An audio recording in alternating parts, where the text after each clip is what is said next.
Hello students, मैं हूं जयशंकर झा और आप देख रहे हैं career point Nawada by Jaishankar Jha. आज मैं अकाउंटेंसी के हुए एग्जाम का आंसर की लेकर आया हूं। मेरे पास जो क्वेश्चन बुकलेट सेट कोड है वो जी है। आप लोगों के पास जो भी सेट कोड हो आप मिला सकते हैं वीडियो को रोक करके। वैसे भी अगर आप पूरा क्वेश्चन का आंसर देख लेंगे तो आप इजी में अपने क्वेश्चन को वेरीफाई कर सकते हैं। ठीक है ना। मैं जो आंसर दे रहा हूँ वो 100% सही है। किसी भी प्रश्न में कोई भी डाउट नहीं है तो आप आराम से मिला सकते हैं बिना किसी परेशानी के। फिर भी अगर आपको किसी भी क्वेश्चन के आंसर पे डाउट होता है तो आप जरूर कमेंट में बताइएगा। मैं देखकर मैं जो सही होगा फिर मैं आपको रिप्लाई कर दूंगा। ठीक है ना। तो बिना टेंशन के आप मिलाइए। शुरू से लेकर अंत तक सभी क्वेश्चन का आंसर दिया गया है। ठीक है। चलिए, सबसे पहला क्वेश्चन था जो एक साझेदारी फॉर्म में साझेदारों की अधिकतम संख्या, तो 50 इसका आंसर होगा, ऑप्शन ए। दूसरा क्वेश्चन था साझेदारी फॉर्म के पुनर्गठन पर संपत्तियों के मूल्य में वृद्धि का परिणाम होता है। पुनर्गठन पर संपत्तियों के मूल्य में वृद्धि, तो वर्तमान साझेदारों को लाभ हो जाएगा, दू का ए। ठीक। चलिए, तीसरा जो प्रश्न है त्याग अनुपात ज्ञात किया जाता है, तो साझेदार के प्रवेश पर, 3 का सी हो जाएगा। चौथा प्रश्न है साझेदार के पूंजी खाते के प्रारंभिक शेष को क्रेडिट किया जाता है। साझेदार के पूंजी खाते के प्रारंभिक शेष को, ओपनिंग जो बैलेंस होता है उसको कहां क्रेडिट किया जाता है, तो इसका हो जाएगा ऑप्शन ए। ठीक है ना। चलिए, अगला प्रश्न है पांचवा, किसी साझेदार के अवकाश ग्रहण होने पर उसके पूंजी खाते को जमा किया जाएगा। किसी साझेदार के अवकाश ग्रहण होने पर उसके पूंजी खाता को जमा किया जाएगा, तो उसके इसका जो सही उत्तर होगा उसके भाग की ख्याति के साथ, ऑप्शन ए इसका राइट आंसर है। छठा प्रश्न, बकाया चंदा होता है, तो बकाया चंदा संपत्ति होता है, 6 का बी हो जाएगा। ठीक है। चलिए, सातवां प्रश्न है पुराने अखबारों की बिक्री है, तो आयगत प्राप्ति होगा, 7 का बी। चलिए, आठवां प्रश्न है वास्तविक लाभ के सामान्य लाभ पर अधिक, देखिए सामान्य लाभ पर वास्तविक लाभ अधिक है, इसको अधिलाभ बोला जाता है, ऑप्शन बी इसका करेक्ट होगा। ठीक है। मैं डिटेल्स में कुछ अभी डिस्कशन नहीं करूंगा। ठीक है, बस आंसर बताना है इस वीडियो में। नौवां प्रश्न है ए, बी और सी 3-4-3 के अनुपात में लाभ का विधान करते हुए साझेदार बी अवकाश ग्रहण करता है और ए तथा सी अपना लाभ हिस्सा समान बांटते हैं, तो ए सी का नया अनुपात क्लियर दिया हुआ है, समान अनुपात में बांटेंगे, तो ऑप्शन डी इसका बिल्कुल करेक्ट होगा, 1:1। चलिए आगे बढ़ते हैं। 10वां प्रश्न, साझेदार की मृत्यु होने पर अंतिम भुगतान होता है, तो निष्पादक खाते में, ठीक है, ऑप्शन बी हो जाएगा। 11वां प्रश्न है ए, बी, सी 3:1 के अनुपात में लाभ बांटते हैं, सी अवकाश ग्रहण करता है, तो प्राप्ति अनुपात क्या होगा, सी अवकाश ग्रहण करता है, तो सी को आप यहां से हटा दीजिए, बच रहा है 3:2, ऑप्शन सी में दिया हुआ वही आंसर होगा। ठीक है। चलिए, 12वां प्रश्न है यदि आर्थिक चिट्ठा में ख्याति विद्वान हो तो उसे क्रेडिट किया जाता है, तो इसका सही उत्तर हो जाएगा सभी साझेदारों के पूंजी खाते में। आपको अगर अच्छा लग रहा है तो वीडियो को जरूर लाइक कर दें, अपने फ्रेंड्स के साथ शेयर कर दें, चैनल को सब्सक्राइब कर लें क्योंकि यह चैनल आप लोगों के लिए काफी महत्वपूर्ण होने वाला है। ठीक है। आय व्यय खाता तैयार किया जाता है, तो आय व्यय खाता तैयार किया जाता है एनजीओ द्वारा। ठीक है, ऑप्शन सी हो जाएगा। 14वां प्रश्न, निम्न में कौन लाभदायकता अनुपात नहीं है, चालू अनुपात जो है वो लाभदायकता अनुपात नहीं है और ये तीनों लाभदायकता अनुपात है। चलिए, 15वां प्रश्न है एक क्लब द्वारा क्रिकेट मैच के लिए प्राप्त चंदा माना जाता है, एक क्लब द्वारा क्रिकेट मैच के लिए प्राप्त चंदा माना जाता है, तो इसका उत्तर हो जाएगा पूंजीगत प्राप्ति, 15 का हो जाएगा डी। चलिए, 16वां प्रश्न है चालू अनुपात 1:2, चालू दायित्व तो 50,000, तो चालू संपत्ति का मूल्य होगा, तो बहुत ही आसान क्वेश्चन था।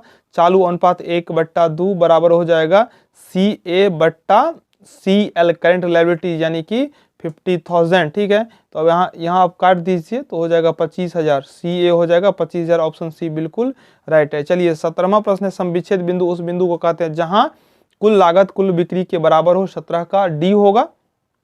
चलिए, 18वां प्रश्न है ऋण पत्रों के शोधन पर प्रीमियम है, तो व्यक्तिगत खाता होगा, ऑप्शन ए बिल्कुल राइट है।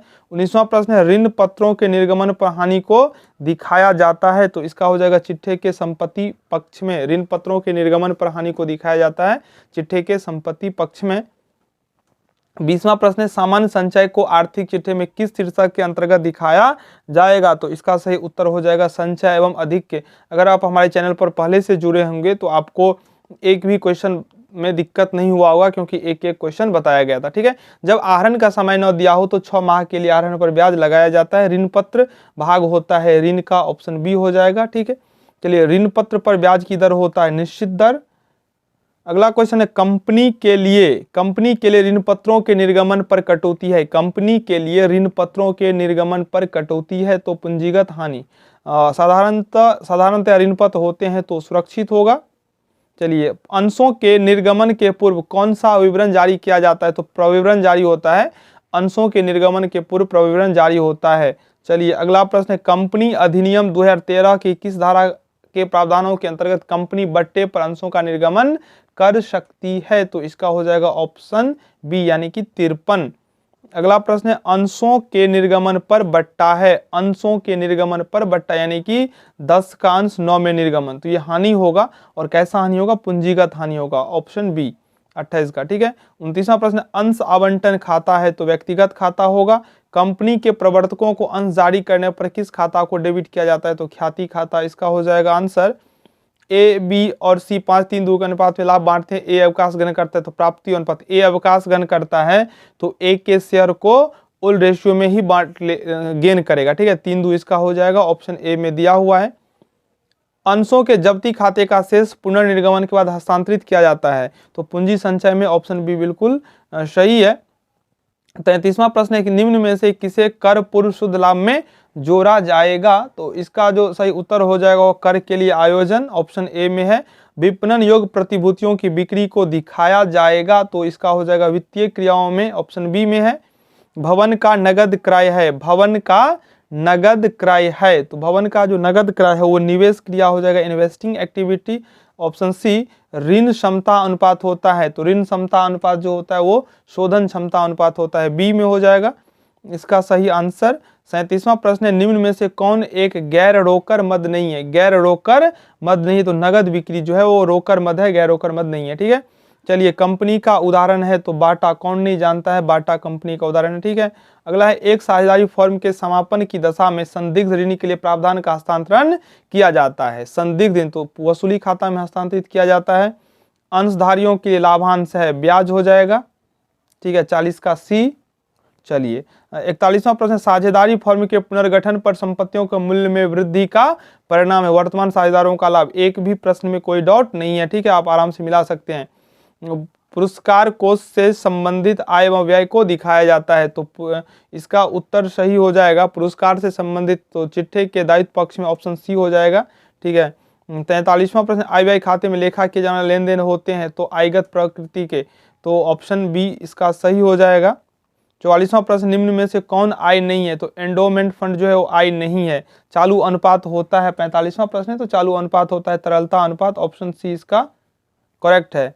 46वां प्रश्न आदर्श तरल अनुपात है। आदर्श तरल अनुपात जो होता है आइडियल लिक्विडिटी रेशियो 1:1 होता है तो 46 का हो जाएगा बी। 47वां प्रश्न आर्थिक चिट्ठे में अंश पूंजी को किस शीर्षक के अंतर्गत अंशधारी कोष के अंतर्गत दिखाया जाता है वित्तीय विवरण होते हैं तो वित्तीय विवरण होते हैं लिखित, तो 48 का हो जाएगा बी आंसर लिखित तथ्य। 49वां कंपनी की वार्षिक रिपोर्ट मुख्यतः जारी किया जाता है तो अंशधारियों के लिए, ऑप्शन सी होगा, 49 का सी हो जाएगा करेक्ट आंसर। चलिए अगले प्रश्न की तरफ, वित्तीय विवरण प्रदर्शित करते हैं तो वित्तीय विवरण जो प्रदर्शित करते हैं वो इनमें से सभी होगा इसका आंसर, सभी प्रदर्शित करते हैं।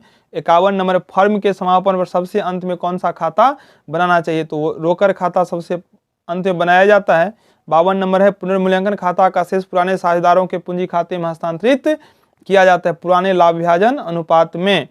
चलिए ए और बी एक फर्म में साझेदार है, सी 1/4 हिस्सा के लिए शामिल होता है तो ए बी का त्याग, तो कुछ नहीं कहा रहता है तो पुराने अनुपात में, पुराना अनुपात भी नहीं दिया हुआ है तो 1:1। ठीक है, 53 का हो जाएगा ए।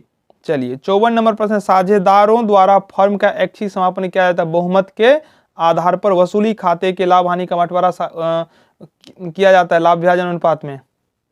फर्म के विघटन पर साझेदारों के ऋण खाते को हस्तांतरित किया जाता है, ऋण खाते को हस्तांतरित किया जाता है रोकर खाता में जो कि ऑप्शन में नहीं दिया हुआ है इसलिए इसका उत्तर हो जाएगा ऑप्शन डी। ठीक है, इनमें से कोई नहीं। चलिए किसी भी क्वेश्चन में अगर आपको डाउट होता है तो आप बिना डाउट के क्वेश्चन कमेंट में छोड़ दीजिए, मैं देख लूंगा। ठीक है, व्यवसाय की प्रसिद्धि के मौद्रिक मूल्य को ख्याति कहा जाता है, ऑप्शन बी करेक्ट है। 58 नंबर निम्न में से किसी वसूली खाते में हस्तांतरित नहीं किया जाता है तो नगद शेष को, कैश बैलेंस को वसूली खाता में हस्तांतरित नहीं किया जाता। बहुत ही आसान क्वेश्चन था। फर्म के विघटन पर किसी साझेदार द्वारा वसूली खर्च चुकाने पर कौन सा खाता डेबिट होगा? फर्म के विघटन पर किसी साझेदार द्वारा वसूली खर्च चुकाने पर कोई पार्टनर वसूली खर्च चुकाता है तो कौन सा खाता डेबिट होगा? तो वसूली खाता डेबिट होता है, पार्टनर्स कैपिटल क्रेडिट होता है। ठीक है, चलिए 60वां प्रश्न है, विविध लेनदार 10,000 के थे, 5% छूट पर भुगतान किया, तो 10,000 का 5% कितना होता है? 500, 500 कम कर देंगे 9500, ऑप्शन बी दिया हुआ है। ठीक है, चलिए गैर व्यापारिक संस्थाओं में देयताओं पर यानी कि लायबिलिटीज पर एसेट का अधिक पूंजी निधि होता है, कर के लिए प्रावधान है, तो चालू दायित्व हो जाएगा 62 का ए। चलिए यहाँ पे 62 63 से क्या मतलब, क्वेश्चन का आंसर समझिए। निम्नलिखित मदों में से किसे चालू अनुपात की गणना में ध्यान नहीं दिया जाता है, यानी कि करंट रेशियो में? तो फर्नीचर को नहीं ध्यान रखें क्योंकि ये फिक्स्ड एसेट है। ठीक है, चलिए प्रवृत्ति प्रतिशत की गणना के लिए किसी भी वर्ष का चयन किया जाता है, तो आधार वर्ष का, ऑप्शन सी हो जाएगा। चलिए समान आकार के आर्थिक चिट्ठा, तो इसका आंसर 100 हो जाएगा। क्षैतिज विश्लेषण को डैश नाम से भी जाना जाता है, तो इसका हो जाएगा गतिशील विश्लेषण, ऑप्शन सी। ऋण पत्रों का शोधन किया जा सकता है, तो इसका आंसर हो जाएगा इनमें से सभी। चलिए अगला प्रश्न है, हरण किए गए अंशों के पुनः निर्गमन पर दी गई छूट को डेबिट किया जाता है। ठीक है, हरण किए गए अंशों को पुनः निर्गमन पर दी गई, तो अंशरण खाता हो जाएगा इसका आंसर। चलिए 69 नंबर प्रश्न है, एक कंपनी अपने अंशों को प्रीमियम पर भारतीय कंपनी अधिनियम 2013 किस धारा के अंतर्गत? ठीक है, तो इसका आंसर जो हो जाएगा वो हो जाएगा ऑप्शन बी 52। ठीक है, फर्म के विघटन पर बैंक अधिविकर्ष को हस्तांतरित किया जाता है, तो बैंक ओवरड्राफ्ट को वसूली खाता में हस्तांतरित किया जाता है। चलिए 71वां प्रश्न है, निम्न में से कौन संचालन क्रियाओं में शामिल होता है? संचालन ऑपरेटिंग एक्टिविटी में कौन शामिल होता है? तो इसका आंसर हो जाएगा ऑल ऑफ दीज। ठीक, चलिए आयकर का वापसी रोकर का है, तो स्रोत हो जाएगा। अगला है, रोकर प्रवाह विवरण तैयार किया जाता है, तो इसका भी आंसर हो जाएगा इनमें से सभी। साझेदारों की पूंजी पर ब्याज है, विनियोजन। चलिए आर्थिक चिट्ठे का रोकर शेष फर्म के समापन के समय दिखाया जाता है, आर्थिक चिट्ठे का रोकर शेष, तो रोकर शेष को रोकर खाते में दिखाया जाता है, ऑप्शन बी इसका भी राइट आंसर होगा। ठीक है, आर्थिक चिट्ठे का रोकर शेष फर्म के समापन के समय रोकर खाता में दिखाया जाता है। कंपनी का वास्तविक स्वामी होता है समतांशधारी, कंपनी का वास्तविक ओनर जो होता है वो समतांशधारी होता है। चालू संपत्ति में कौन मद शामिल होता है? चालू संपत्ति में कौन मद शामिल होता है? तो मशीन, विनियोग, पेटेंट नहीं होगा, स्टॉक इसका राइट आंसर हो जाएगा। 78वां प्रश्न, अस्थायी संपत्तियों को दिखाया जाता है, लागत मूल्य माइनस डिप्रिसिएशन, ऑप्शन बी हो जाएगा। 79वां प्रश्न है, चालू संपत्ति में शामिल नहीं है, चालू संपत्ति में शामिल नहीं है, तो इसका आंसर राइट हो जाएगा कार, चालू संपत्ति नहीं है कार। ठीक है ना, कंपनी अधिनियम के किस धारा के अंतर्गत कंपनी का वित्तीय स्थिति विवरण बनाया जाता है? तो इसका हो जाएगा ऑप्शन बी 129। सिंकिंग फंड एक हिस्सा है संचय एवं अधिकिका। ख्याति का मूल्यांकन की प्रचलित विधि है, तो इनमें से सभी हो जाएगा। विशेष उद्देश्य के लिए प्रावधान दिखाया जाएगा चिट्ठे के दायित्व पक्ष में। 84वां प्रश्न, प्राप्ति में भुगतान खाता समानता दिखाता है, डेबिट शेष। साझेदारी अनुबंध में परिवर्तन का परिणाम है फर्म का पुनर्गठन। अगला प्रश्न है, एक क्लब द्वारा प्राप्त आजीवन सदस्यता शुल्क को दिखाया जाता है, तो आजीवन सदस्यता शुल्क को दिखाया जाता है आर्थिक चिट्ठा में। ठीक है, अध्यक्ष को दिया गया मानदेय है आयगत व्यय। चलिए किसी साझेदारी फर्म में नए साझेदार के प्रवेश होने पर क्या प्रभाव पड़ेगा? तो इसका सही उत्तर हो जाएगा पुरानी साझेदारी पुनर्गठित होगी। 89वां नंबर प्रश्न, ए और बी बराबर बराबर के साझेदार हैं, वे सी को 1/5 भाग के लिए प्रवेश कराते हैं, जिसे ख्याति के लिए 25,000 योगदान दिया। फर्म की ख्याति में देखो 1/5 मतलब 25,000, तो फुल हो जाएगा कितना? 25,000 गुना 5, 1,25,000, ऑप्शन डी। चलिए अगला है, लाभ हानि समायोजन खाता है, तो नाम मात्र खाता है। लाभांश सामान्यतः दिया जाता है प्रदत्त पूंजी पर पेड अप कैपिटल। चलिए अधिकार अंश निर्गमित किए जाते हैं विद्यमान अंशधारियों को। साधारणतया कंपनी का वार्षिक प्रतिवेदन प्रकाशित किया जाता है वित्तीय वर्ष के अंतिम दिन। एक कंपनी का निर्माण होता है कंपनी अधिनियम द्वारा। एक नई कंपनी अपने अंशों का निर्गमन नहीं कर सकती है कटौती पर। तो सभी आंसर सही है, आराम से मिलाइए। वीडियो अच्छा लगे तो आप चैनल को सब्सक्राइब कर लें, वीडियो को लाइक कर दें। निम्न में कौन सी वित्तीय विवरण की सीमा नहीं है? तो इसका उत्तर हो जाएगा शुद्धता की कमी। अगला है, रोकर प्रवाह विवरण का बनाना है कंपनी अधिनियम के अंतर्गत वांछित, required under the company act. ठीक है, चलिए निम्न में से कौन रोकर तुल्य नहीं माना जाता है, तो इसका हो जाएगा आंसर ऑप्शन डी विनियोग। 99 नंबर प्रश्न है, निम्न में से कौन रोकर बहिर्वाह का उदाहरण नहीं है, तो इसका हो जाएगा ऋण पत्रों का निर्गमन। और अंतिम जो प्रश्न है, एक वित्तीय कंपनी द्वारा निवेश पर प्राप्त ब्याज को दिखाया जाएगा, इसका हो जाएगा निवेश क्रिया के अंतर्गत ऑप्शन बी बिल्कुल राइट है। तो इस प्रकार से आज के 100 प्रश्न का उत्तर हो गया। आप लोगों को अच्छा लगा हो तो वीडियो को लाइक कर दें, चैनल को सब्सक्राइब नहीं किए तो सब्सक्राइब कर दें और अधिक से अधिक शेयर कर दें। ठीक है, और अगले क्लास की पढ़ाई इस चैनल से फ्री में होगा, तो चैनल के साथ आप बने रह सकते हैं। धन्यवाद।